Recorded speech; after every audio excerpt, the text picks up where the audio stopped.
depuis 2015, hein, c'est un sujet qu'on suit particulièrement. Et on a souhaité faire quelques webinaires en lien avec les compétences de la région. Et donc nous en avons fait un en lien avec le tourisme il y a une quinzaine de jours. Nous allons en faire un dans 2 semaines sur l'héritage des Jeux Olympiques. Nous en ferons un sur la formation et l'emploi et un autre sur les transports. Et probablement au mois de septembre, un événement un peu plus grand, un peu plus large, en présentiel et peut-être aussi en Zoom. Et là, ce soir, donc, nous allons parler sécurité. Alors, la sécurité n'est pas une compétence de la région. Néanmoins, Madame Pécresse adore la sécurité, adore parler sécurité et donner beaucoup d'argent pour tout ce qui est sécurité. On vote un bouclier sécurité régulièrement. Donc, je donnerai la parole à Élodie Bouzid, qui est notre commissaire à la sécurité, et ensuite à Sandra Régol, qui est députée écolo, et qui va nous parler de la loi olympique qui a été votée il y a peu de temps. Et ensuite à Bastien Lequerec, qui est à la Quadrature du Net et qui nous rentrera aussi dans les détails de cette loi olympique, à savoir qu'il y a déjà une première loi olympique. Et la première loi olympique est celle qui pose un petit peu les bases de l'organisation des JO, des relations entre le CIO, etc., tout ce qui est dérogation au RLP, au PLU, etc. Et donc, cette nouvelle loi olympique, Sandra va nous en parler. Donc, je vais les laisser aborder les sujets dont ils ont envie de parler. Et ensuite, on fera une session de questions-réponses. Donc, vous pourrez poser vos questions dans le chat si vous voulez bien. Et voilà. Eh ben, écoute, Élodie, je te passe la parole. Alors, merci beaucoup, Annie. C'était vraiment une super introduction. Et je vois qu'il y a déjà des questions, donc ça veut dire que les gens sont enthousiastes. C'est assez agréable. Alors, moi, c'est Élodie. Je suis donc commissaire donc à la sécurité à la région de France. Et je voulais un peu vous parler de la politique sécuritaire de Valérie Pécresse en général avant de me concentrer sur les Jeux Olympiques. Alors, sans surprise, Valérie Pécresse et ses sbires gèrent tout aussi mal la sécurité des Franciliennes et Franciliens que le reste. Mais c'est pour ça, je vous disais, donc avant d'entrer dans le vif du sujet, je voudrais rappeler un petit peu quelles sont les prérogatives de la région en matière sécuritaire. Alors, c'est la loi du 7 août 2015 qui précise les compétences accordées aux régions. Elles sont responsables du coup des transports, de l'enseignement secondaire et supérieur, de la formation pro, du développement économique, de l'aménagement du territoire, et elles partagent d'autres compétences dont la culture, le sport, le logement, etc. Donc là, ce qu'on voit bien, et c'est un peu le malaise, hein, c'est qu'on ne parle pas du tout de sécurité, mais vu que le conseil régional a des compétences pour promouvoir, entre autres, le développement économique, social, sanitaire, culturel de la région, ou encore le soutien à la politique de la ville, bah, c'est à ce titre-là, en fait, qu'ils vont intervenir en matière sécuritaire. En gros, c'est-à-dire que concrètement, Valérie Pécresse, elle peut prendre action en matière sécuritaire, mais sous d'autres enjeux. Par exemple, en s'attachant à la compétence de l'enseignement secondaire, la région peut installer des caméras de vidéosurveillance ou embaucher du personnel de sécurité dans les lycées. Pareil pour les transports, le conseil régional peut décider du coup de l'installation de caméras dans des gares ou l'embauche d'agents de sécurité ou encore la médiation pour veiller à la tranquillité dans les transports régionaux. Alors, la sécurité, vous le savez, ça a été un des axes forts, un des axes majeurs de la campagne présidentielle de Valérie Pécresse. Et à la région, sans surprise, elle a augmenté le budget consacré à la sécurité, qui est passé donc de 28 millions en 2020 à 37 millions en 2023. Et là, on se dit que ça pourrait être bien et que ça pourrait être positif, que ça pourrait faire des choses pas mal, mais le problème, c'est qu'en fait, sa gestion est désastreuse de tout cet argent. Ce budget, il est exponentiel et en fait, il ne sert qu'à traiter les élus locaux. Et ça, je le vois personnellement vraiment à chaque commission. C'est-à-dire qu'on envoie des financements un peu opaques à chaque commune qui en fait la demande. Et encore, on ne sait pas vraiment sous quelles conditions la région accepte de financer telle ou telle commune. Donc, c'est clairement pour traiter les élus locaux. En mars, d'ailleurs, on avait remarqué qu'il y avait, comme d'habitude, énormément de financement quant à la mise en place de vidéosurveillance dans les communes. Et on a donc réclamé une enquête qui devrait être menée donc, sur l'efficacité de la vidéosurveillance. Alors, vous, comme nous, hein, les écologistes, on sait déjà que ça marche pas, hein, la vidéosurveillance, mais le but de cette enquête, c'est un peu vraiment de les mettre, face, à leurs, contradictions. Le deuxième problème majeur, donc à la commission sécurité à la région, c'est que la région finance des armes létales. Ah! Le 22 septembre 2021, en pleine campagne présidentielle, Valérie Pécresse faisait le choix de financer des armes létales à usage des polices municipales. Immédiatement, nous avons dénoncé le caractère illégal de cette décision politique de la droite régionale. Alors, comme lors de la mise en place du bouclier sécurité en 2017, le préfet de région a été saisi et un recours a été déposé auprès du tribunal administratif de Montreuil. Donc, après plusieurs années d'alerte, le préfet a enfin réagi et il a engagé en janvier 2022 un recours gracieux à l'encontre de la politique sécuritaire de Valérie Pécresse. Donc, tout de suite, il remettait en cause son fondement juridique et malgré ça, malgré ce sérieux rappel à l'ordre, la présidente de région poursuit encore les financements extra-légaux d'armes létales. Donc voilà, ça c'était un peu ce que je voulais vous dire par rapport à la sécurité en général et la gestion de Valérie Pécresse sur les questions sécuritaires. Mais et maintenant, j'ai un peu plus envie de rentrer dans le vif du sujet et vous parler vraiment des Jeux olympiques après ce petit tour global. Donc, par rapport aux Jeux olympiques, il faut savoir que la région est quand même le principal financeur public après l'État des Jeux olympiques et paralympiques. Et Valérie Pécresse a fait voter donc son bouclier de sécurité, qui est le principal dispositif qui soutient la politique régionale sécuritaire. Et ce bouclier, en fait, il permet entre autres de financer l'équipement des forces de police et de moderniser dans le but de renforcer la sécurisation des participants aux grands événements sportifs et culturels dont font partie du coup évidemment les Jeux olympiques et paralympiques. Alors, les enjeux en matière de sécurité, ça va vraiment être la sécurisation des bords de Seine sur plusieurs kilomètres. On va voir l'efficacité des services de renseignement et de détection de la menace terroriste et aussi la jauge et la gestion des flux humains. Dans la perspective de ces Jeux, la région soutient aussi la formation des métiers de la sécurité privée. Et donc, pour 2023, on compte plus de 14 000 formations, offres de formation en tout cas proposées par la région en lien avec Pôle emploi pour former de nouveaux agents de sécurité privée.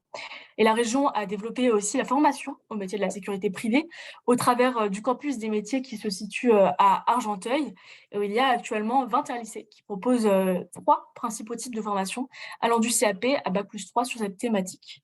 Et en fait, ça pose souci parce que il est important d'insister sur le fait que Valérie Pécresse, en fait, elle n'a rien contre toutes ces questions de privatisation et ça peut avoir des débordements. Et, et voilà, enfin, on sait ce que ça peut amener, surtout sur des questions comme la formation qui sont hyper importantes. Enfin, je pense qu'il est aussi hyper important d'insister sur le fait que on est face à une présidente de région qui n'a vraiment rien contre la reconnaissance faciale. C'est-à-dire que même elle l'encourage, en fait. Ce qui est d'ailleurs un dispositif qui a commencé à s'implanter pendant la période du Covid. Et sur ça, on va avoir de vrais sujets parce qu'on va nous ressortir à nouveau que c'est provisoire, mais on sait déjà que non, parce que tout ce qui a été mis en place pendant le Covid n'a pas forcément été provisoire. Et donc, voilà, ça va être très problématique. Et c'est pour ça qu'on va continuer à nous battre pour nous opposer à cette politique régionale qui, du coup, vous l'aurez compris, est absolument désastreuse en matière de sécurité et ne protège pas, en fait, assez bien les franciliennes et franciliens. Ils sont dans une dérive complètement dogmatique et ne sont pas à la hauteur des attentes. Merci Elodie. Alors oui, tu as bien planté le décor de quelle est la politique sécuritaire de Pécresse, qui est aussi d'armer les polices municipales, et ça, elle aime bien. Et aussi rappeler, et on le rappellera dans un autre webinaire sur la sécurité, ce sont des formations au rabais, donc des formations qui ne vont pas permettre, au-delà des Jeux olympiques, de travailler avec la formation que les personnes auront eue. Et donc, il faudra des formations complémentaires, puisqu'il va manquer de monde pour la sécurité. Donc, je vais passer la parole à Sandra, qui va un petit peu nous parler de cette fameuse loi olympique. Et puis, rappeler qui tu es, en fait.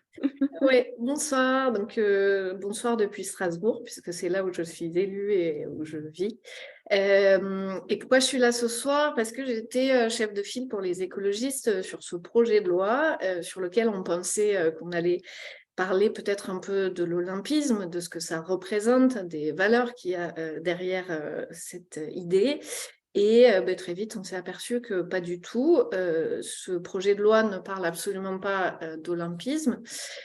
Il ne parle pas plus de paralympisme, il est uniquement une espèce d'outil de recasage des lubies sécuritaires du ministre de l'Intérieur, Gérald Darmanin.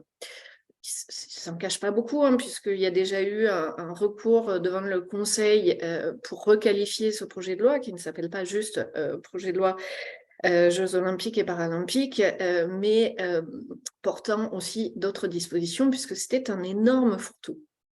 Élodie a bien ciblé le sujet à la base, qui est qu'est-ce que c'est la sécurité?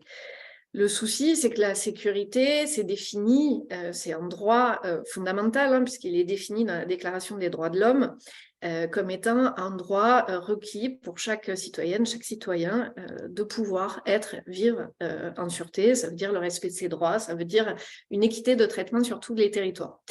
Or, ce que vient de cibler Élodie à travers la politique de Valérie Pécresse, mais qui est valable aussi chez Gérald Darmanin, hein, ils ne partagent pas pour rien un même logiciel politique, même s'ils ne sont pas dans les mêmes partis, c'est du sécuritaire. C'est-à-dire qu'on fait primer la communication sur ce qu'on fait avant l'action réelle, c'est-à-dire le service rendu au public.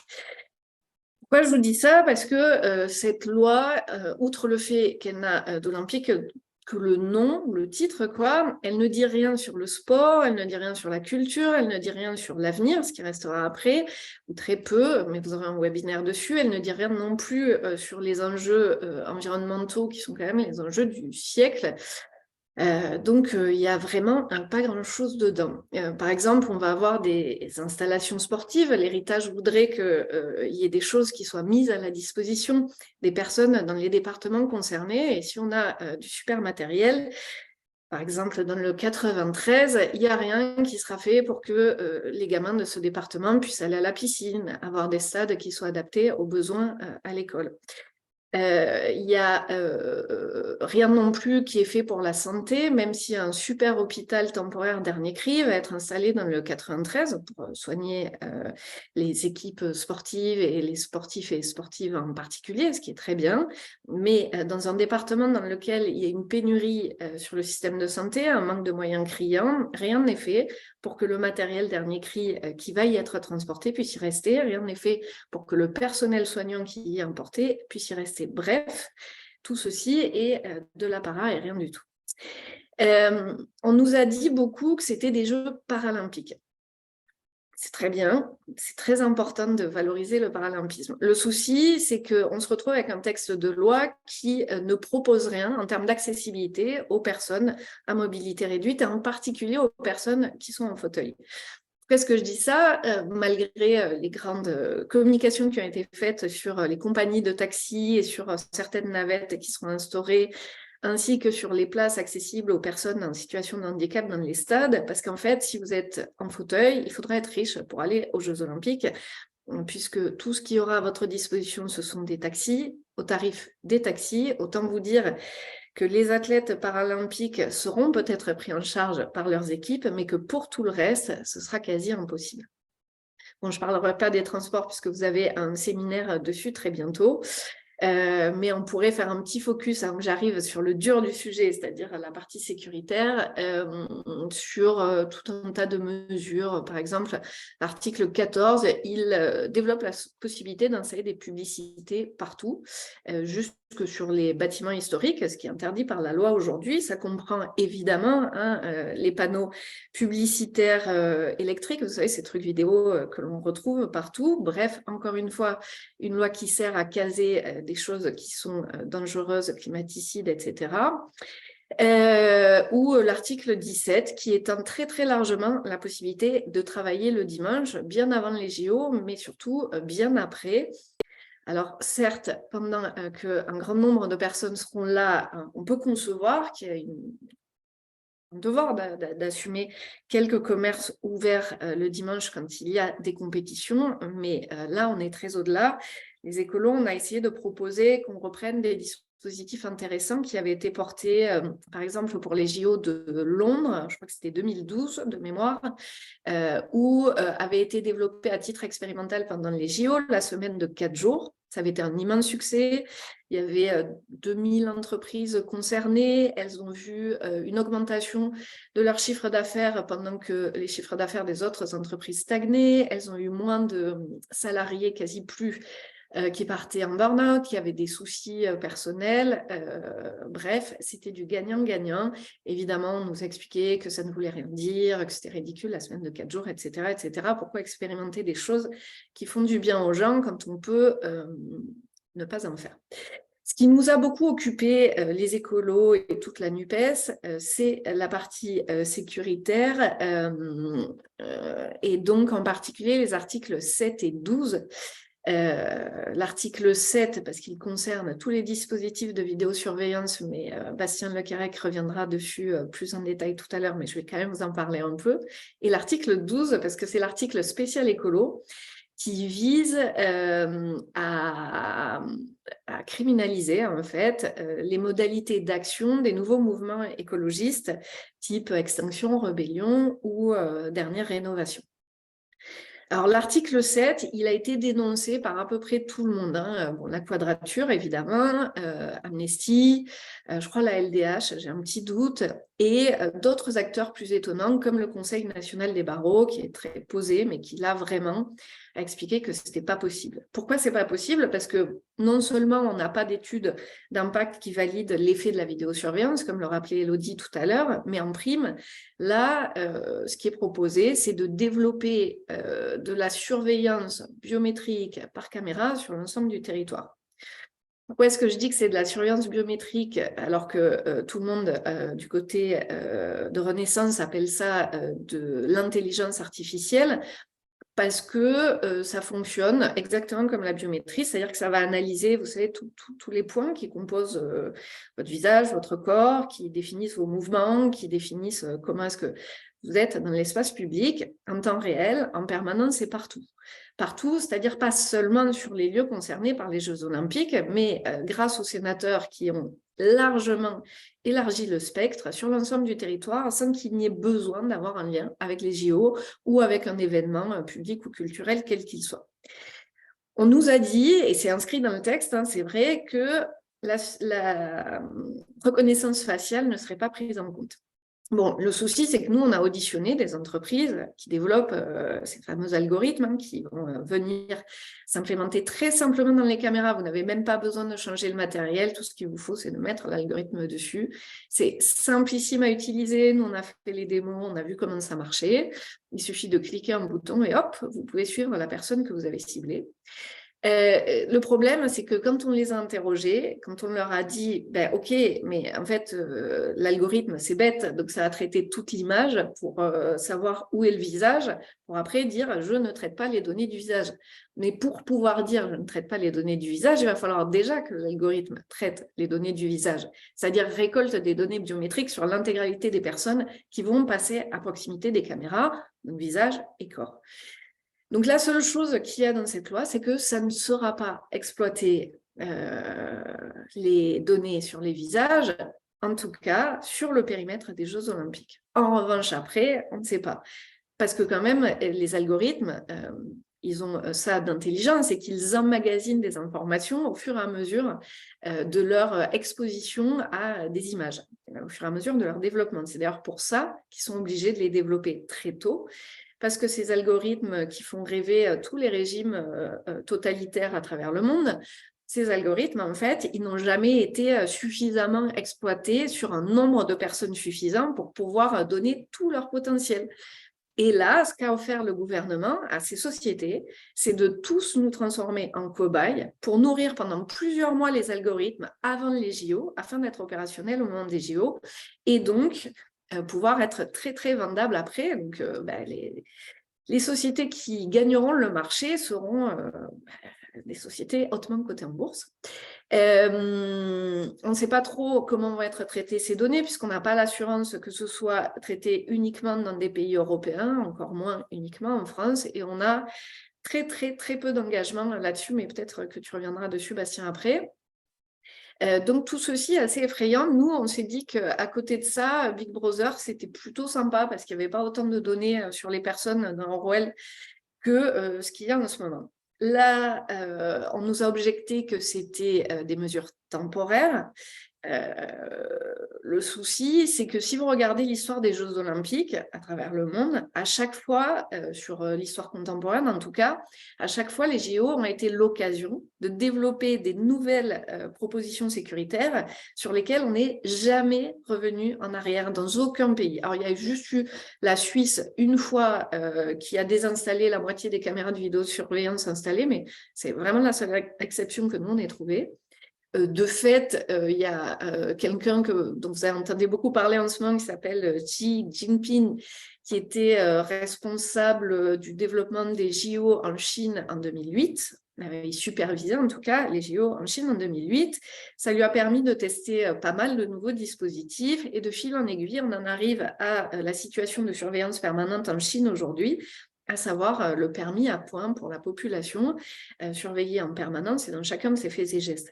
C'est pour ça qu'on a beaucoup alerté, qu'on a rappelé ces faits, qu'on a vraiment posé des faits scientifiques, étayés, etc.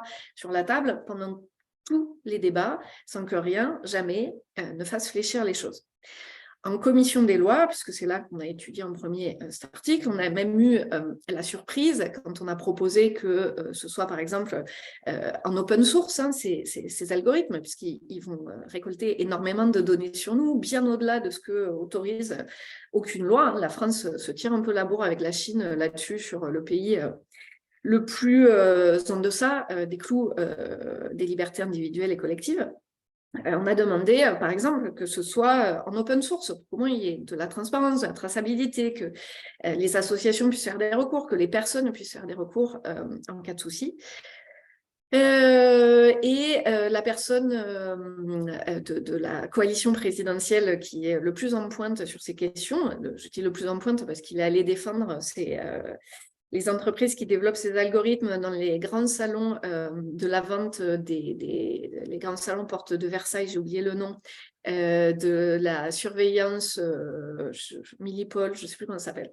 Bref, il est allé là-bas, vous pouvez encore retrouver les interventions sur YouTube, c'est chouette, Internet, on peut tout retrouver, où il explique que c'est un marché très lucratif et qu'il faut absolument le développer pour développer beaucoup d'argent pour la France, l'Europe, tout ça, voilà, c'est merveilleux. Donc bref, à notre argumentaire sur le fait qu'on devait avoir un minimum de transparence, il nous a répondu que ça n'avait aucun sens. Si Google est un open source, personne ne pourrait faire d'argent dessus, donc aucun intérêt à avoir de la transparence et donc exercer nos droits. C'est ça le prisme de vision de ce gouvernement et de ses alliés. D'un côté, des mesures sécuritaires qui ont l'apparence de la sécurité sans assurer la sûreté des personnes. Deuxièmement, faire beaucoup d'argent au détriment des personnes. C'est comme si on prenait de l'argent dans votre porte-monnaie, puisque c'est vous, nous, en passant devant ces caméras, qui allons rendre ces algorithmes lucratifs. Aujourd'hui, ils ne le sont pas suffisamment. Et je vais terminer, parce que je pense qu'il ne me reste plus beaucoup de temps, avec l'article 12, qui propose donc de criminaliser toutes les actions d'intervention sur des événements publics. Par exemple, s'enchaîner à un filet de tennis, par exemple, aller courir sur un stade de foot, je ne sais pas, pour dénoncer le climat qui s'emballe, l'inaction des gouvernements face au dérèglement climatique. Tout ça, aujourd'hui, va être très largement criminalisé. Donc, on porte plusieurs recours sur la loi, globalement sur la loi. Donc, on le porte auprès du Conseil constitutionnel. On est auditionné le 9 mai prochain. Donc, j'irai défendre pourquoi est-ce que l'article 7 et l'article 12 ne sont pas constitutionnels. Pour terminer, je rajouterai que, je relis mes notes pour voir ce que j'ai oublié, comme le Sénat et l'Assemblée n'avaient pas voté tout à fait la même chose, on a dû faire une commission mixte paritaire dans laquelle 14 personnes ont décidé du devenir de cette loi. Dedans, les sénateurs ont remporté l'essentiel des victoires. Nous avions par exemple réussi à développer quelques menues mesures sur la prévention des violences sexuelles et sexistes, puisqu'on sait que dans les grands rassemblements, il y a beaucoup d'agressions, donc d'hommes ou de femmes hein, par ailleurs, mais quand même beaucoup plus de femmes. Et donc les sénateurs, comme ils l'avaient fait sur les précédents projets de loi où nous avions eu des commissions mixtes paritaires, on fait sauter tout ce qu'on avait gagné à l'Assemblée. On fait reculer les dates également sur le travail du dimanche, qui va durer plus longtemps, sur la période d'expérimentation, avec beaucoup de guillemets, de la vidéosurveillance algorithmique, donc la biométrie partout, tout le temps, etc., etc. Donc, on avait déjà un texte catastrophique en sortie d'Assemblée. Il est encore pire en sortie du Sénat. Et c'est pour ça, pour assurer la sûreté des personnes et pas juste une apparence de sécurité, qu'on continue à mener le combat contre ce texte. Je te remercie Sandra et je te remercie d'avoir rappelé aussi les dérogations, au règlement local de publicité, puisqu'on va avoir de la pub partout et surtout le passage de la flamme olympique, par exemple. On a des dérogations au PLU, ce qui a permis d'avoir la tour triangle à Paris. On se demande parce que la tour triangle est devenue nécessaire aux Jeux olympiques, ce qui nous permet aussi d'avoir une école qui va se retrouver au milieu d'une rocade à Saint-Denis. Voilà, donc au-delà du fait que le CIO a les pleins pouvoirs sur l'organisation, a beaucoup de pouvoir. Elle a même maintenant un pouvoir géopolitique puisque notre ministre des Sports a dit que c'est le CIO qui déciderait de la participation ou non de la Russie aux Jeux olympiques, alors que l'État devrait être souverain et on n'est plus. Donc là, je pense que oui, c'est hyper intéressant de voir que les Jeux olympiques, au-delà de ça, du fait que le CIO a des pouvoirs qui sont quand même assez importants, on a des dérogations, droit du travail, on a plein de dérogations et c'est un test, on nous dit que c'est un test, mais malheureusement, on peut penser que beaucoup de choses resteront après les JO.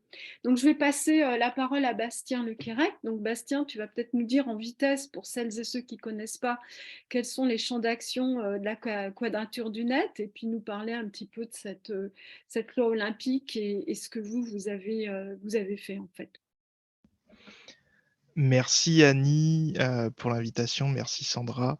Donc je suis Bastien Lequérec, membre de la Quadrature du Net. Donc je suis juriste en droit public et membre bénévole à la Quadrature du Net. La Quadrature du Net, c'est pour celles et ceux qui ne connaîtraient pas, c'est une association qui a été créée en 2008, qui vise à défendre les libertés à l'ère du numérique. En 2008, c'était très axé autour des libertés sur Internet, d'où le nom de la Quadrature du Net. Et au fur et à mesure des années, nos activités ont commencé à s'étendre et particulièrement en 2014 puis 2015 avec cette surenchère sécuritaire au-delà d'Internet, la question de la censure terroriste sur Internet et juste après avec les attentats à Paris, l'état d'urgence sécuritaire et tout ce qui a suivi. Donc la Quadrature du Net aujourd'hui, c'est une association qui ne défend pas que les libertés sur Internet, qui vraiment défend les libertés à l'ère du numérique. En 2019, on a par exemple lancé la campagne Technopolis, qui vise à documenter la surveillance dans les villes, donc de manière vraiment très locale et plus du tout sur Internet, en se basant principalement sur des collectifs locaux, donc en donnant des clés pour agir à l'échelle de sa ville ou de sa région. Et naturellement, avec la loi sur les Jeux olympiques, on s'est fortement mobilisé, parce que l'article 7, donc, comme ça a été rappelé, par Sandra notamment, autorise ce que nous on appelle la vidéosurveillance algorithmique. Alors, depuis le début de la campagne Technopolis en 2019, la vidéosurveillance algorithmique est une technologie de surveillance qu'on a beaucoup observée sur le terrain.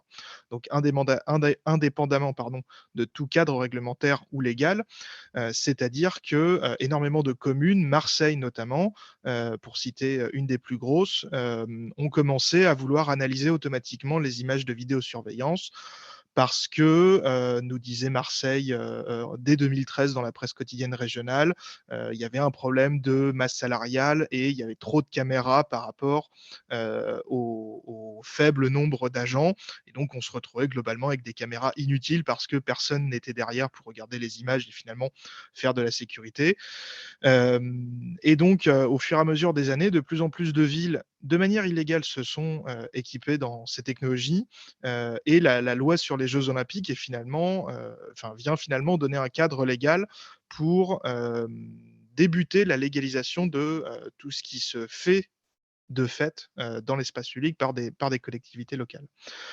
Donc concrètement, la vidéosurveillance algorithmique qui est autorisée par, enfin qui va être autorisée par cette loi sur les jeux olympiques, si elle était validée par le Conseil constitutionnel en l'état, la VSA, donc vidéosurveillance algorithmique, consiste à analyser les images de vidéosurveillance. Donc concrètement, c'est un traitement de données personnelles supplémentaire. On n'a pas besoin de changer les caméras. Concrètement, on analyse les images telles qu'elles sont renvoyées dans les centres de supervision urbains, donc ces locaux où les images de vidéosurveillance sont renvoyées. C'est relativement peu coûteux parce que pas besoin de changer d'équipement. On rajoute des équipements supplémentaires. Et donc l'idée, c'est de faire ce que ferait un agent humain, mais le faire par la machine, c'est-à-dire détecter des comportements anormaux. Qu'est-ce qu'un comportement anormal? Finalement, on ne sait pas, et c'est un des problèmes de cette loi sur les Jeux olympiques. C'est-à-dire que l'algorithme va être chargé d'analyser tous les comportements des personnes filmées et va ensuite mettre un tampon normal ou anormal. Et si le comportement d'une personne ou d'un groupe de personnes est détecté comme étant anormal, une alerte va être émise. L'agent humain va visionner les images et va ensuite décider s'il faut ou non intervenir. Donc pendant les débats parlementaires, on nous a annoncé que ces comportements anormaux seraient des mouvements de foule, des colis abandonnés. C'est les deux exemples qui ont été très souvent repris. Ça serait également la recherche de personnes fixes, alors que d'autres personnes seraient statiques, parfois que les industriels appellent maraudage. Mais finalement, la loi ne prévoit absolument pas quels sont ces comportements anormaux et laisse le soin au pouvoir réglementaire, donc au gouvernement, au stade de l'application de la loi, le soin de décider de quels comportements anormaux seront recherchés et lesquels ne seront pas recherchés. Ça fait partie des critiques qu'a fait la Quadrature du Net, puisque avec d'autres associations, le syndicat de la magistrature, le syndicat des avocats de France, le CREIS Terminal, qui est un laboratoire de chercheurs, et la Ligue des droits de l'homme, on a déposé une contribution extérieure devant le Conseil constitutionnel, donc au soutien de la saisine du Conseil constitutionnel, des écologistes et de LFI, euh, pour un peu compléter les arguments d'inconstitutionnalité qui avaient été déployés. Et donc, on a remis l'accent sur le fait que le législateur ici, en fait, a donné une carte blanche pour le gouvernement pour décider de quels comportements seront recherchés et quels comportements seront suspects. Ça, un choix pourtant très politique, hein, parce que quand on fait de la recherche de maraudage, par exemple, c'est en fait une chasse aux pauvres. Concrètement, parce qu'une personne qui est statique dans une scène, c'est la plupart du temps une personne qui va faire la manche ou une personne qui utilise souvent l'espace public parce que dans une cité, par exemple, les conditions socio-économiques sont telles que beaucoup de personnes vont utiliser la rue comme moyen, enfin comme lieu de vie et comme moyen d'expression. Donc ces comportements anormaux sont des choix politiques que n'a pas voulu faire le législateur et il s'est défaussé à la fois au stade de l'application de la loi, puisque le gouvernement décidera des comportements qui seront à rechercher, mais également auprès des industriels. Parce que ces technologies de VSA, Sandra l'a bien dit, elles ne sont pas prêtes aujourd'hui. Il existe des entreprises qui qui ont commencé depuis plusieurs années à investir ce domaine de la sécurité algorithmique, mais l'idée, le deuxième volet de cette loi, c'est aussi donc de favoriser la création d'entreprises françaises en utilisant les Français et les Françaises comme cobayes. Parce que les images de vidéosurveillance, donc Sandra l'a très bien dit, je ne vais pas revenir très longtemps dessus, vont être utilisées pour entraîner ces algorithmes. Un autre élément, nous à la Quadrature, qui nous posait énormément de problèmes sur cette vidéosurveillance algorithmique, c'est le fait que il ne peut plus y avoir de notion de liberté d'expression ou de droit à la vie privée lorsque l'on surveille tout le monde tout le temps de manière algorithmique.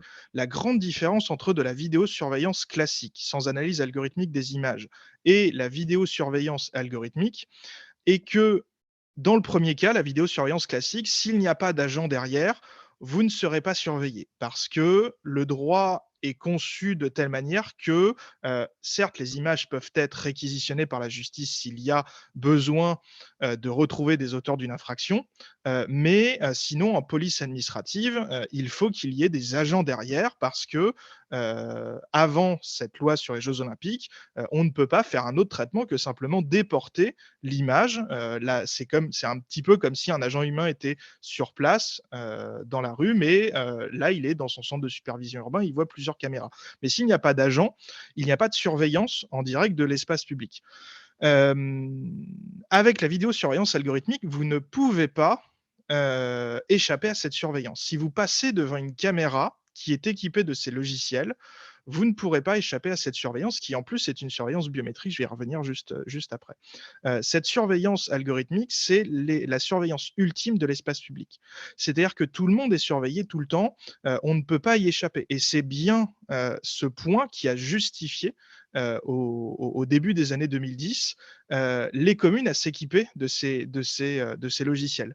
Donc, je l'ai dit tout à l'heure, la ville de Marseille, dès 2013, dans la presse quotidienne régionale, l'équipe municipale à l'époque disait qu'il y avait un problème, il n'y avait pas assez d'agents et c'était super l'intelligence artificielle, cette technologie qui commençait à émerger parce qu'il y avait déjà des promesses de pouvoir automatiser tout ça. Et c'est bien le problème de l'automatisation, c'est qu'il n'y a plus aucune proportionnalité puisque tout le monde est surveillé en permanence. Et à chaque fois, chaque comportement va être étiqueté automatiquement par l'algorithme pour savoir si c'est un comportement normal ou anormal. C'est-à-dire que ce degré ultime de surveillance rend impraticable enfin rend inconcevable en pratique des garde-fous. C'est-à-dire que la loi dit que la CNIL doit être saisie, il y a un arrêté préfectoral pour encadrer, il y a des contrôles de proportionnalité au cas par cas quand chaque algorithme est autorisé, mais peu importe ces garde-fous, en réalité, la nature même de cette surveillance est est une surveillance massive et totale de l'espace public. Donc, Sandra l'a bien dit, on est vraiment dans une conception de Big Brother parce que personne ne peut échapper à cette surveillance.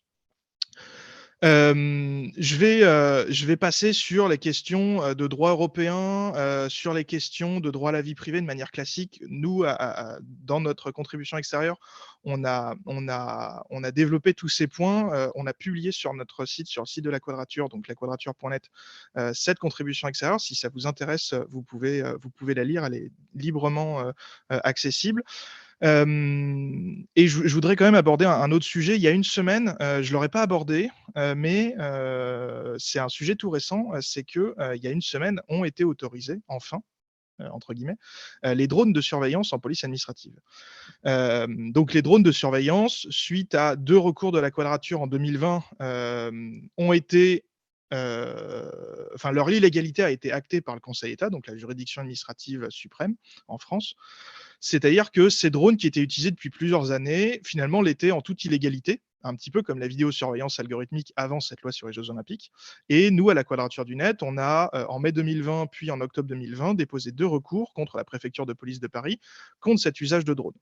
Ça a déclenché la loi sécurité globale, qui a fait beaucoup de bruit parce qu'elle visait à limiter les possibilités de filmer la police, mais elle a aussi aussi autorisé ces drones-là.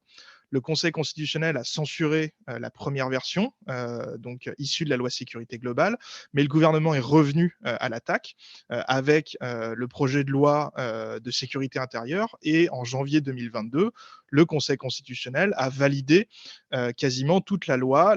Le seul élément, et je vais revenir dans mon troisième et dernier point, le seul élément qui a été censuré, c'est les drones utilisés par la police municipale.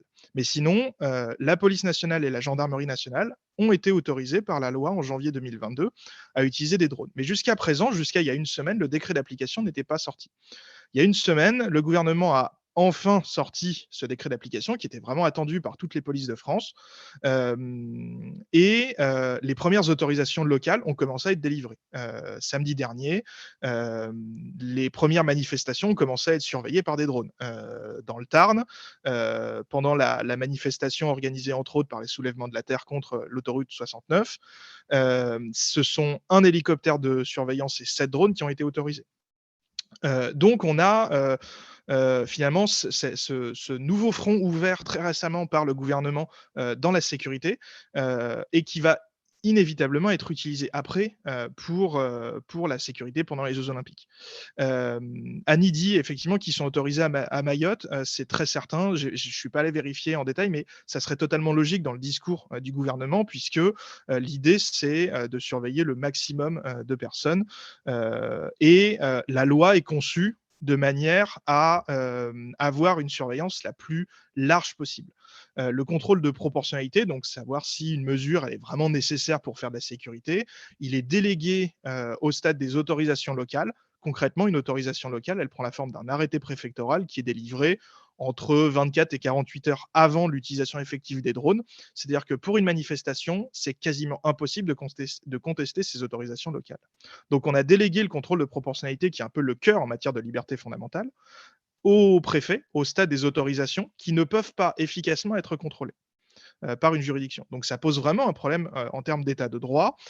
L'autre problème avec les drones, c'est que on est théoriquement en matière de police administrative, c'est-à-dire pour faire du maintien de l'ordre, pour prévenir des troubles à l'ordre public. Mais les images qui sont filmées, sont également enregistrées pendant 7 jours après l'intervention, et tout est organisé pour que ces images puissent être transmises à la justice s'il y a une dégradation quelconque et des faits délictueux quelconques. C'est-à-dire qu'en matière de maintien de l'ordre, ces drones de surveillance ne sont absolument pas utiles.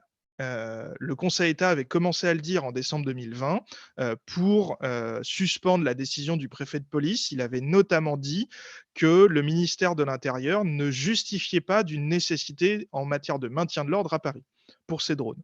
Alors qu'à Paris, c'était sur des grosses manifestations, on était pendant la loi sécurité globale notamment, et le Conseil d'État a dit non, il n'y a pas de nécessité. Et en matière de police administrative, c'est-à-dire pour prévenir des troubles à l'ordre public, il n'y a absolument aucune nécessité. Et c'est bien le piège, l'écran de fumée de ces drones, c'est que leur réelle utilité, elle est pour faire de la surveillance à des fins d'identification et de poursuite pénale des manifestants et des manifestantes. C'est-à-dire que si demain une manifestation est surveillée par un drone et qu'un manifestant est vu en train de mettre le feu à une poubelle, les images des drones, alors qu'elles n'ont pas été utiles pour faire du maintien de l'ordre sur le moment, pourront être utilisées par la police en ouvrant une procédure pénale et en transmettant à la justice, donc au procureur, ces images-là. Et c'est vraiment le principal objectif, parce que si le maintien de l'ordre n'a pas besoin de drones, pourquoi est-ce qu'on continue à les autoriser? Pourquoi est-ce que le gouvernement met autant d'énergie pour les autoriser? Parce que derrière, c'est pour dissuader les manifestants, les manifestantes de manifester. Je ne suis pas en train de dire que brûler une poubelle, c'est une bonne chose. Par contre, il y a une question de proportionnalité dans un état de droit à avoir, et surveiller toutes les manifestations tout le temps pour juste repérer ce genre de faits délictueux n'est absolument pas acceptable dans une démocratie. En parlant de drones, c'est mon dernier point, puisqu'on est dans le cadre d'un webinaire sur les compétences régionales. Je voulais quand même terminer par un petit point sur ce que fait la région. Donc ça a été rappelé par Élodie tout à l'heure, la région n'a pas de compétences en matière de sécurité. Pourtant, en Île-de-France, Madame Pécresse est vraiment un peu frustrée de ne pas pouvoir faire de sécurité, et dès qu'elle peut, elle essaie de, même si ce n'est pas dans les compétences de la région, elle essaie de faire de la sécurité. Par exemple, pendant les dernières élections régionales, Madame Pécresse disait les caméras de vidéosurveillance ne servent à rien, il faut de la vidéosurveillance algorithmique en plus. Et elle se positionnait clairement sur un domaine qui n'est pas de la compétence de la région, la sécurité, pour donner son avis et pour capitaliser politiquement dessus. Il y a maintenant plus d'un an, la Quadrature du Net, avec les élus communistes de la région, nous avons déposé un recours devant le tribunal administratif de Montreuil pour contester les subventions de la région de drones à utiliser par des polices municipales. Je l'ai dit tout à l'heure, dans la dernière version de la loi qui autorise les drones, ne sont malgré tout pas autorisés les drones que voudraient utiliser des polices municipales. Les communes aujourd'hui même si elles ont des compétences de sécurité localement, elles ne sont toujours pas autorisées à utiliser des drones parce que ces drones sont des traitements algorithmiques qui doivent être encadrés par la loi. Et la loi, sur ce point, a été censurée l'année dernière par le Conseil constitutionnel. Malgré tout, avant cette loi, dès la fin de l'année 2021, dans le budget de la région étaient prévus des financements pour aider les communes à s'équiper de drones. Et ce que nous avons soulevé devant le tribunal administratif de Montreuil, l'affaire est toujours en cours, c'est que non seulement ces drones ne sont pas autorisés à être utilisés par des collectivités, mais également qu'il s'agit d'une subvention en matière de sécurité par une région qui n'est pourtant pas compétente. Et il y avait vraiment derrière une stratégie politique de la part de Madame Pécresse de capitaliser vraiment sur ces sujets-là, alors même que ce n'est pas du domaine de la compétence de la région. Dans cette histoire, dans cette affaire, nous sommes toujours en attente du jugement du tribunal administratif de Montreuil. La commune n'a pas défendu l'affaire. C'est-à-dire qu'elle cherche à gagner du temps, elle cherche à essayer de faire traîner les choses parce que derrière ce recours contre les drones est en jeu l'ensemble du bouclier de sécurité. Parce que finalement, à l'occasion de ce recours contre les subventions de drones, nous avons mis le doigt sur un problème qui est que la région n'a pas de compétences en matière de sécurité. Et pour ça, on a un précédent. Le tribunal administratif de Marseille, en 2019, a censuré a annulé une partie du budget de la région des Bouches-du-Rhône, enfin de la région PACA, qui prévoyait des subventions en matière de vidéosurveillance des communes. Et dans le recours que nous avons déposé devant le théâtre Montreuil contre les drones, on soulève exactement ce même point, souligné déjà avant par le théâtre de Marseille. Et si finalement le théâtre de Montreuil nous donnait raison, c'est au-delà de la question des drones, une très grande partie du bouclier de sécurité régional qui pourrait être mis en question par d'autres recours, par d'autres groupes politiques. Finalement, c'est une remise en question de la politique sécuritaire de Pécresse. Donc aujourd'hui, il y a vraiment la volonté de faire traîner les choses. Au début de l'année 2023, les élus communistes ont demandé au TA à ce que l'affaire soit inscrite au rôle, c'est-à-dire qu'il y ait une audience. Le TA a répondu qu'il était débordé et que pour l'instant, il ne pouvait pas traiter le dossier. C'est particulièrement regrettable parce que finalement, avec une région qui a abandonné l'idée de défendre quelque chose d'indéfendable, on a un dossier relativement simple, mais pour l'instant, la balle est dans le camp du TA de Marseille et de Montreuil, pardon. Et tant que le jugement ne sera pas rendu, ça sera difficile de continuer les attaques contre le bouclier de sécurité et contre le fait que Madame Pécresse ne peut pas s'investir autant sur le domaine de la sécurité qui n'est pas de la compétence des régions. Et je vais m'arrêter là, j'ai déjà débordé, mais on peut continuer avec les questions, le débat si vous le voulez. Merci Bastien, c'est passionnant, c'est intéressant. Et bah oui, de toute façon, Pécresse, là, elle s'est rendue, enfin, sur le bouclier sécurité, il y a des choses qui ont disparu, hein. Elle s'est quand même rendue compte qu'elle faisait un petit peu du n'importe quoi. Et donc là, on a une question qui est: bonsoir. Peut-on parler de surveillance d'un point de vue juridique si l'analyse des images est effectuée par un automate ou bien seulement lorsqu'il y a une intervention humaine lorsque l'automate identifie une anomalie? Alors là, je pense que c'est Bastien qui peut peut-être nous répondre. Ou Sandra? Bastien? Vas-y Bastien. Alors, juridiquement, à partir du moment où des images de vidéosurveillance sont collectées, il y a un traitement de données au sens du droit européen. Aujourd'hui, en France, c'est tout le droit de l'Union européenne qui s'applique, qui est assez protecteur. Et à partir du moment où une caméra collecte des images et que l'on peut identifier de manière directe ou indirecte une personne, donc en gros, quand les images sont filmées de suffisamment près pour pouvoir identifier un corps, il y a un traitement de données personnelles. Ensuite, peu importe ce qu'on fait, si on analyse ces images, si on les sauvegarde ou pas, si on les classifie, peu importe ce qu'on fait, c'est un traitement de données personnelles. À partir du moment où c'est un traitement de données personnelles, il faut qu'il y ait une base légale. Est-ce que c'est autorisé par la loi? Est-ce que c'est avec le consentement des personnes concernées? Est-ce que c'est l'intérêt légitime? Et en matière de sécurité, cette base légale n'existe pas. Il faut qu'il y ait une nécessité, c'est-à-dire est-ce que la finalité qui est annoncée a vraiment besoin de ce traitement de données pour être poursuivi.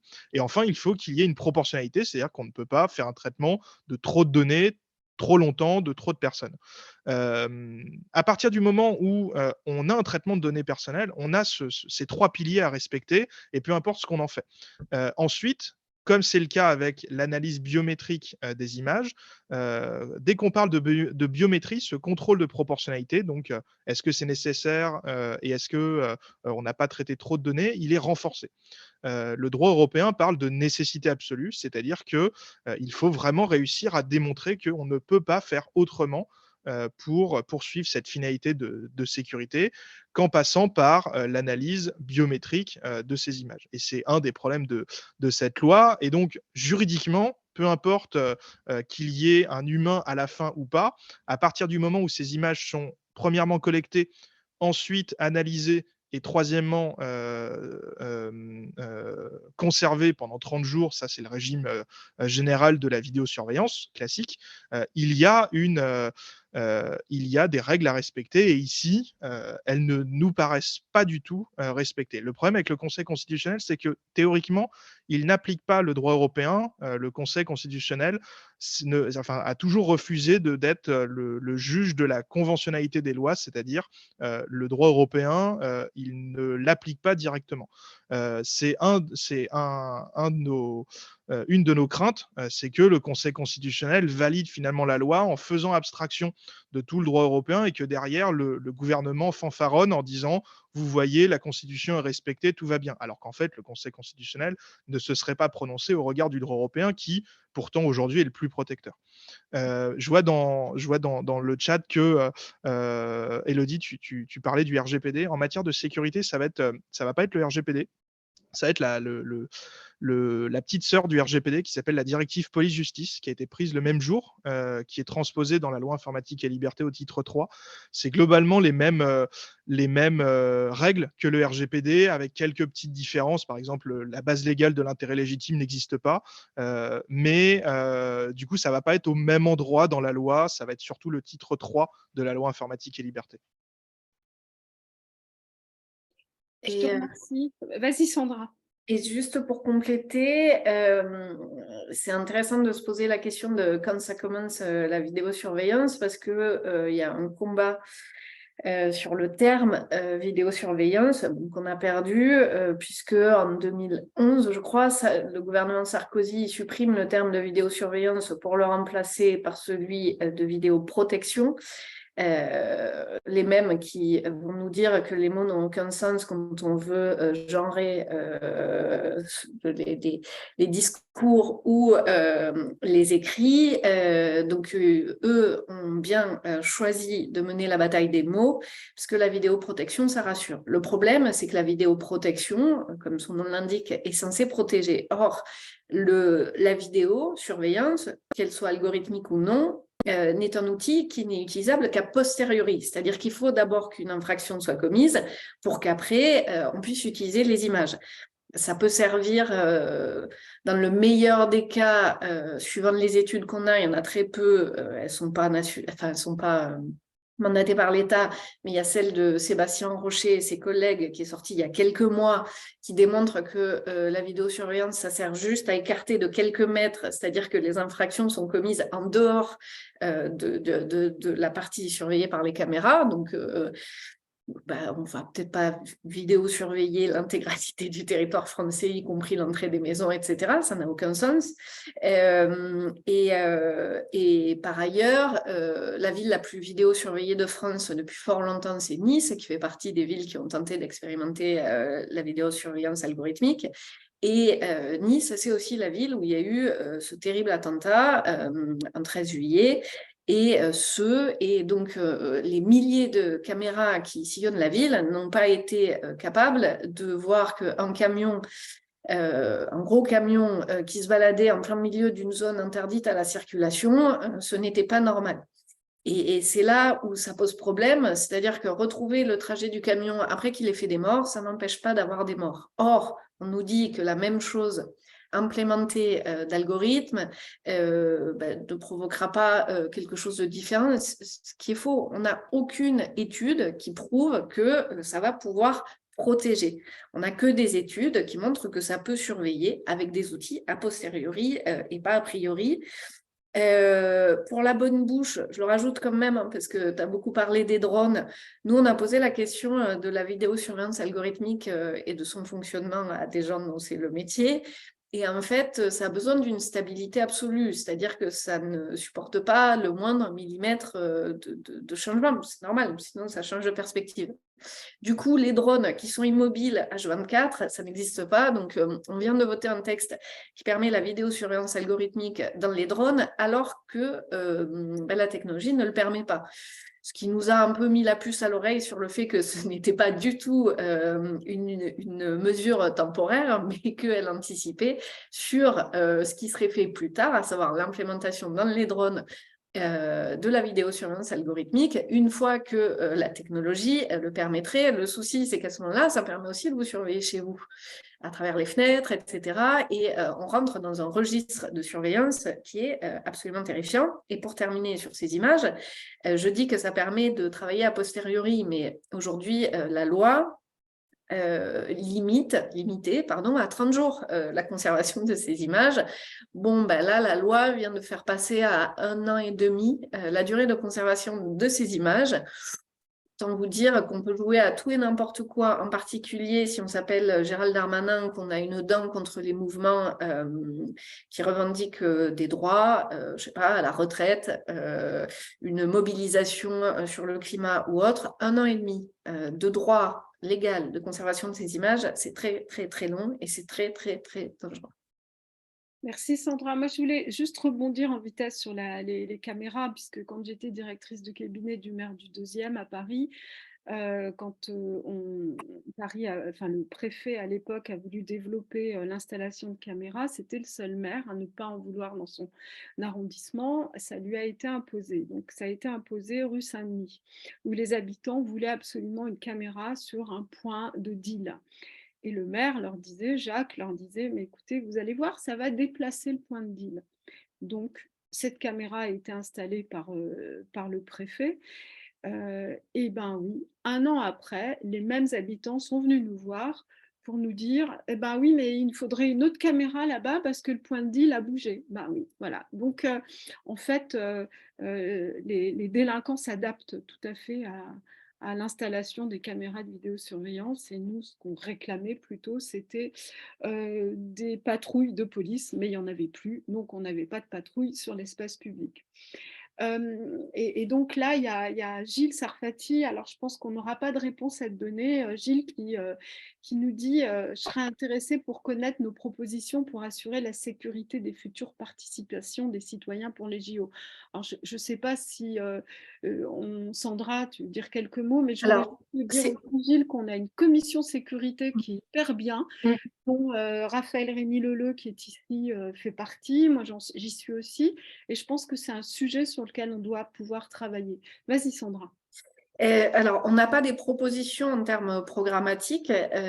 C'est vrai que je pense que il y a des propositions qui ont été formulées par la commission, mais rien de porté plus que ça. En revanche, ce qu'on a toujours porté, c'est de ne pas se limiter à agir a posteriori, mais de pouvoir anticiper. Donc, si on applique ça à la période des Jeux Olympiques, on est plutôt sur un travail qui passe par de l'humain, c'est-à-dire des personnes qui sont là, qui, elles, sont en capacité de renseigner les personnes, d'avoir des infos sur ce qui se passe et la capacité de réagir.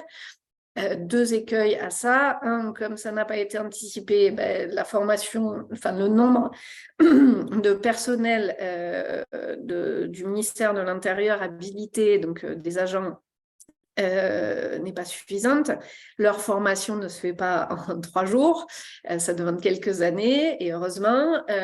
Et de fait, on n'est pas du tout à jour. C'est sûr qu'on a découvert l'an dernier qu'on allait avoir des Jeux Olympiques en France en 2024, donc vraiment, on ne pouvait pas anticiper. Puis comme ce n'était pas du tout le même gouvernement sur les 5 années précédentes, on comprend qu'ils n'ont vraiment pas été en capacité d'anticiper. Désolée, hein, il reste l'humour et l'ironie dans ces cas-là. L'autre écueil, c'est que ça répond un peu au fiasco du Stade de France, hein, ce projet de loi, pour ne pas de nouveau avoir la honte internationale littéralement, parce qu'il faut voir ce qu'ont écrit les journaux du reste de l'Europe sur la capacité de la France à avoir une doctrine du maintien de l'ordre sortie tout droit des années 30 à 60. Et qui continue à l'écrire. Hein. Tout ce qui se passe là en ce moment dans les diverses manifestations va dans ce sens-là. On a des rapports sur ce qui s'est passé au Stade de France, celui de l'UEFA et d'autres, et ils disent quelque chose de très simple, c'est que quand les mouvements de foule ont commencé, eh bien, aucun agent ne parlait anglais, donc personne n'était en capacité de répondre, de dire aux gens ce qui se passait, de leur dire vers où aller, d'essayer de les rassurer. Et ça a provoqué des mouvements de foule encore pires. Et on a posé la question là aussi hein, de la formation à des langues ou d'avoir des personnes en capacité de traduire, parce qu'il n'y aura pas que l'anglais pendant les Jeux Olympiques, il va y avoir beaucoup de langues, c'est un peu le principe. Là aussi, personne n'a vu l'intérêt de la chose. Tout ce qu'on nous a dit, c'est que ça coûtait beaucoup trop cher de former des agents de sécurité ou des agents de police à la maîtrise des langues étrangères. Donc, vous voyez pourquoi est-ce que je dis que vraiment, ce n'est pas la sécurité des personnes l'enjeu de ce projet de loi. Merci Sandra, oui, tu as raison Gilles, il y aura de toute façon un test pendant la Coupe du monde de rugby, c'est prévu. Élodie, je te passe la parole. On en a encore pour pas très longtemps, donc si vous avez d'autres questions, allez-y, parce qu'en théorie, le format il est d'1 heure. Je te laisse la parole, Élodie. Je pense que tu Merci. as rappelé aussi que on a voté, enfin on a voté, pas nous, mais en fait, a été soumis au vote une étude sur le bilan de la vidéosurveillance. Et je pense que tu peux nous en parler, puisque le retour que nous a fait Péchenard aujourd'hui. Ouais. Alors déjà sur ça, sur la vidéosurveillance et sur l'enquête qu'on avait demandé en commission, on a renvoyé un mail au vice-président, monsieur Péchenard, aujourd'hui, qui nous a répondu que, en gros, il en savait trop rien et que ça a été délégué au ministre. Donc pour l'instant, bon, on sait pas qui est en charge de cette étude globalement. Et donc voilà, on est toujours dans le flou. Mais si je voulais surtout reprendre la parole, c'était un peu pour insister en fait sur le fait que quand on parle de sécurité, vraiment prendre en compte les dispositifs humains. C'est-à-dire que, et là c'est complètement un choix politique, hein, on le voit à la région, eux ils vont financer la vidéosurveillance, ils vont nous parler de vidéoprotection, mais comme vous l'avez tous très bien dit, en fait ça protège personne, parce que si on met une caméra, tu l'as dit Annie, les gens vont juste se déplacer et les agressions vont continuer. Alors que si à la place de ces dispositifs, on finance des agents présents sur le terrain, on peut avoir quelqu'un qui peut tout de suite nous aider. Et là, je pense par exemple aux violences sexistes, sexuelles dans les transports, où on va avoir des femmes agressées, et c'est pas une caméra qui va nous aider. Enfin, la caméra, elle va pas descendre et venir m'aider si je subis une agression, alors qu'un agent, oui. Et pareil, enfin, sur ces questions de violences sexistes, sexuelles, on peut penser à la formation. Enfin, tout ça, ça n'a pas été du tout réfléchi par la droite régionale, alors qu'à l'approche des Jeux Olympiques, pardon, on peut vraiment se questionner sur, par exemple, les fouilles au corps.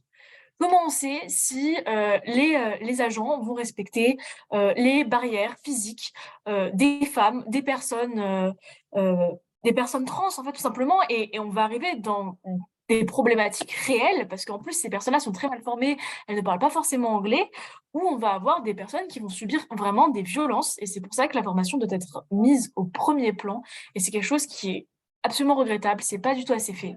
Et donc, voilà. Je voulais juste insister sur ça, en tout cas. Ouais, mais tu as Merci. raison, Élodie, d'autant plus on a intervenu en ce sens au niveau de la région. Hein. On a demandé à ce qu'il y ait des formations, et notamment pour les personnes trans, puisqu'il y aura des files d'attente. Hein. Donc, c'est évident que une personne si on commence à regarder l'apparence, mais on peut avoir des problèmes avec les personnes qui vont faire la sécurité. Donc ça, c'est quelque chose, la formation étant une compétence régionale, pour nous, c'est quelque chose d'important. Bastien, vas-y. Ouais, je voulais, compléter ce qui a été dit. Il y a aussi besoin d'avoir une très forte, un très fort engagement politique sur ces questions de sécurité et ne surtout pas accepter ce qui s'est fait avant, comme quelque chose d'impossible à détricoter. Trop souvent, on l'observe à la Quadrature du Net, quand, les majorités locales changent politiquement, et que la gauche arrive au pouvoir, elle hésite, voire elle soutient les précédents programmes sécuritaires mis en place par la droite, et ça pose vraiment un problème en termes de crédibilité politique. Et nous, à la Quadrature du Net, on est plutôt on est d'une sensibilité de gauche, on est les premiers à le regretter. À Marseille, où on a un contentieux devant la commune, c'est le Printemps marseillais, donc une alliance de personnes de gauche avec PS, écolo dedans. C'est donc le Printemps marseillais qui défend cette surveillance. Alors qui dit ça a été suspendu, rassurez-vous, mais en fait qui n'a toujours pas résilié le contrat litigieux, et qui défend devant les tribunaux la légalité de ce dispositif de surveillance. Ça pose un véritable problème en matière de crédibilité politique. Et Élodie, tu l'as très, très, très justement rappelé, faire de la sécurité avec des humains, c'est possible, c'est un autre discours à avoir. C'est peut-être beaucoup moins facile politiquement que de dire regardez, j'ai mis une caméra et puis ça va rassurer une partie de l'électorat. Mais c'est important de construire ce discours, et jusqu'à présent, on ne le voit pas en pratique. Et on est les premiers à être déçus de Marseille quand la liste municipale à Marseille nous avait demandé si elle pouvait signer la lettre ouverte qu'on avait lancée pendant les élections municipales pour appeler les électeurs et électrices à demander aux candidats de s'engager contre ces technologies de surveillance. Donc le Printemps marseillais voulait signer cette lettre ouverte. On leur a dit c'est pas ouvert aux listes, mais on est content que vous preniez position sur ça.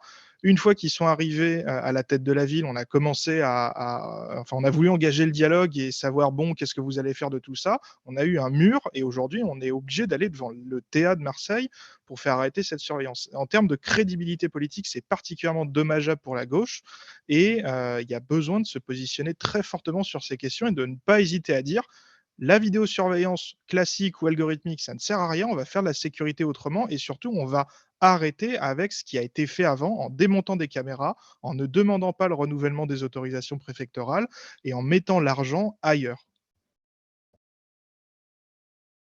Je te remercie, Bastien. Sandra, tu voulais... Juste pour compléter,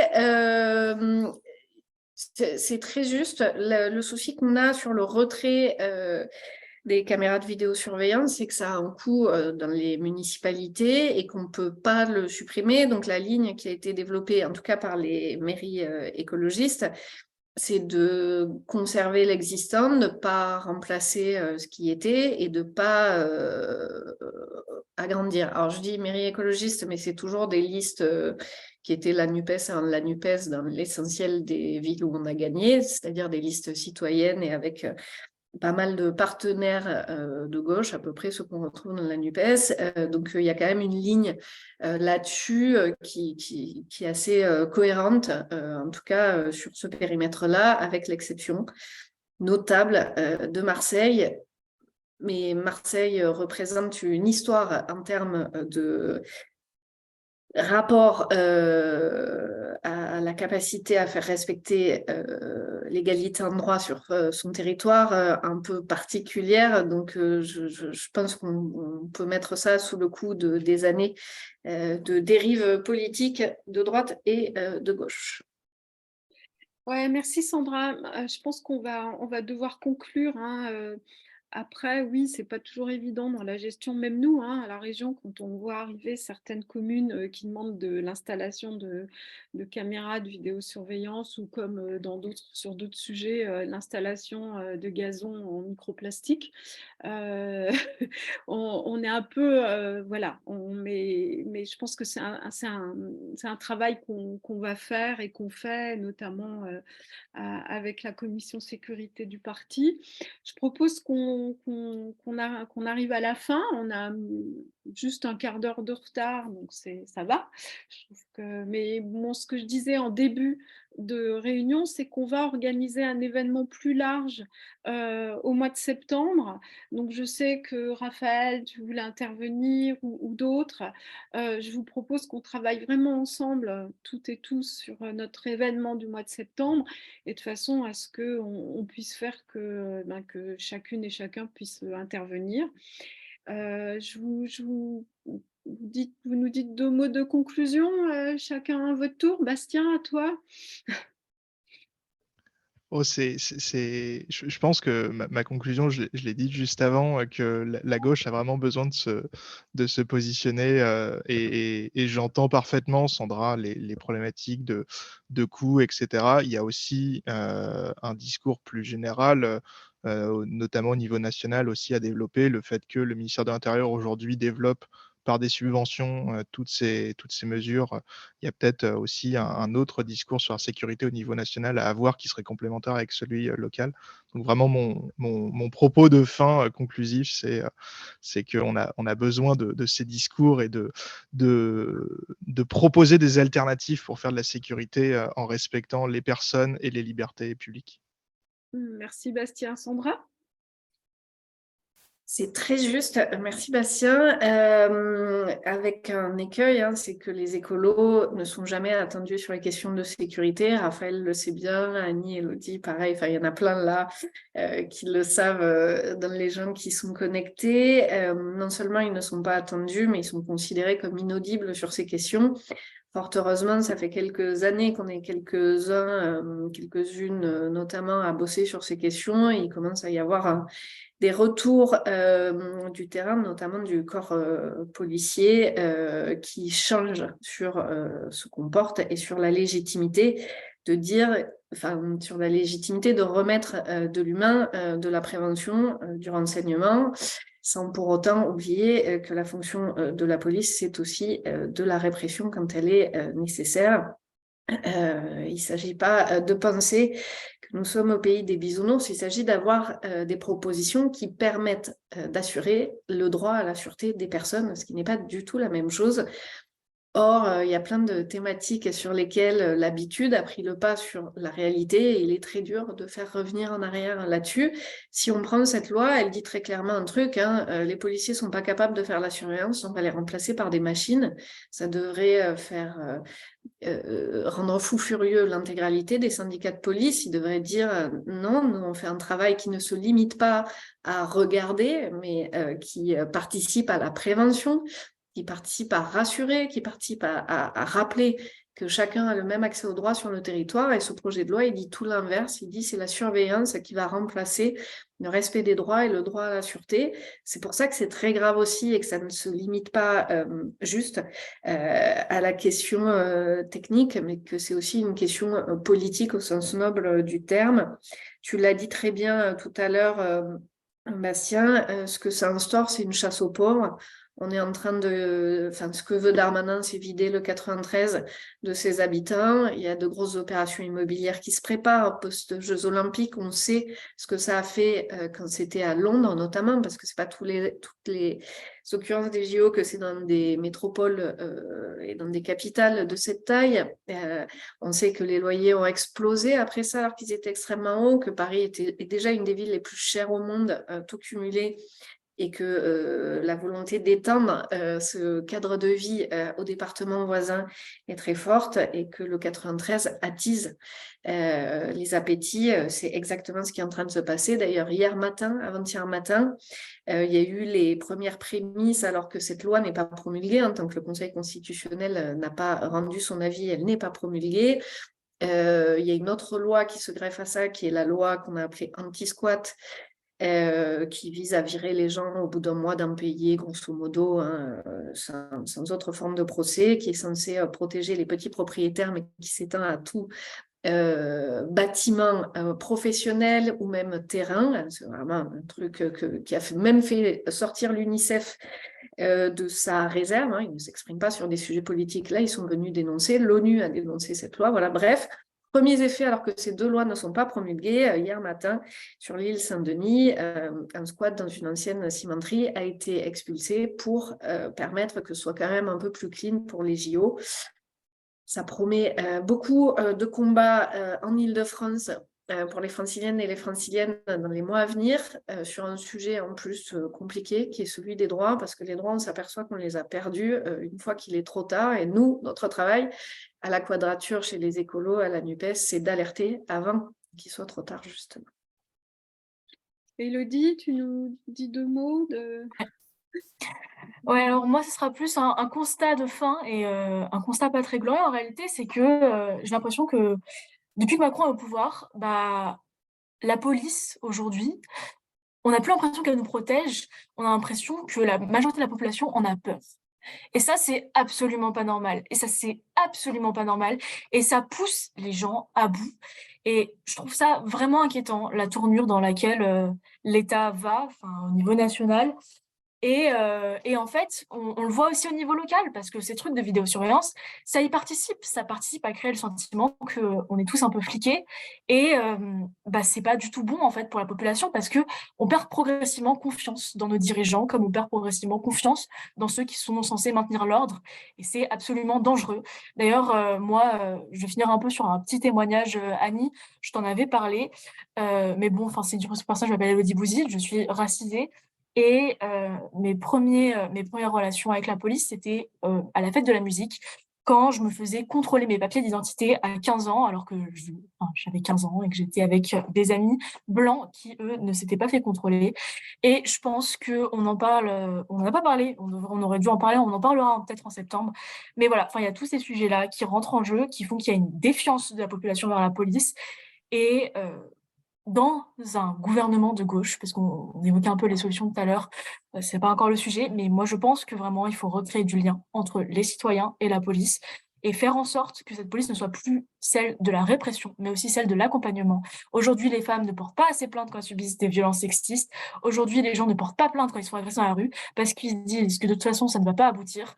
Et je trouve ça juste absolument terrible. Et il faut qu'on fasse tout ce qui est dans notre possible en tant qu'élu de gauche pour rétablir ce lien, pour faire en sorte que la police, ce soit à nouveau un espace de confiance, en fait, tout simplement. Merci Élodie. En tout cas, moi, en conclusion, je juste te dire que c'est vraiment super de voir que c'est un sujet qui nous importe pour les écologistes, comme disait Sandra tout à l'heure. On nous attend pas sur ce genre de sujet, et en fait non, c'est un sujet qui nous importe et sur lequel on travaille. Voilà, donc je pense qu'il y a encore plein de choses à dire. Je voulais juste remercier parce qu'était ici Dolores Baquela, qui est une de nos chargées de mission et qui nous a aidés, qui m'a aidé pour construire, en tout cas pour l'organisation de ce webinaire. Et puis, on a des conseillers régionaux, conseillères régionales qui sont passés. On a Fabienne Meurice-Gabanelli, Kader Chiban qui sont passés. Je voulais les remercier d'avoir été là ce soir.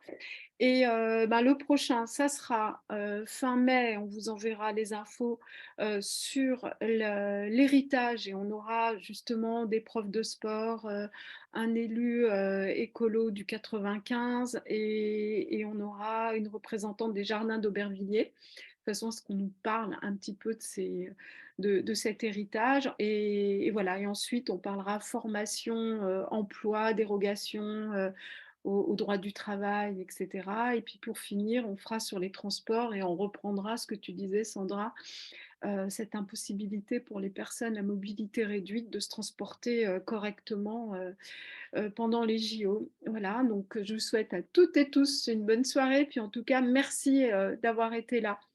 À bientôt. Merci à tout le monde, bonne soirée, à bientôt. Merci, bonne soirée, au revoir.